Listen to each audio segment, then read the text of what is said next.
This week, Joe Biden's Climate Club.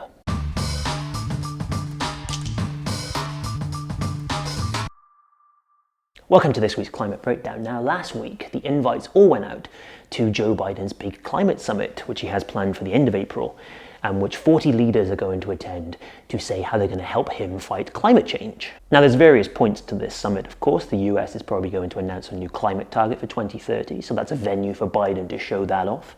It's also supposed to bring together like-minded leaders and also the ones who are a little bit more reticent about green policies. From Europe, there's going to be Denmark, Ursula von der Leyen from the European Commission, Charles Michel from the European Council, France, Germany, Italy, Norway, Poland, Spain, and the UK.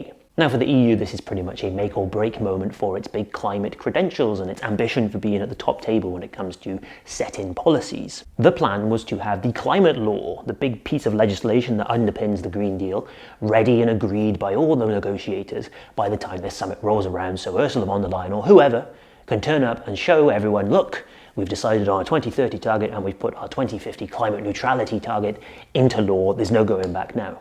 Unfortunately for the EU, that might not happen because at a trilogue negotiation round last week, there wasn't really much progress, really. No more progress on the 2030 target, nothing on the nitty-gritty like the Climate Council that some member states and the Parliament want to set up, and nothing on a carbon budget. And with Easter looming and with no real next negotiation date set yet, there's not a lot of time left. And let's face it, turning up at an international summit with basically nothing new, because none of this is new. The climate law was announced last year. This is just about making it a legally binding measure, which in itself is a huge thing.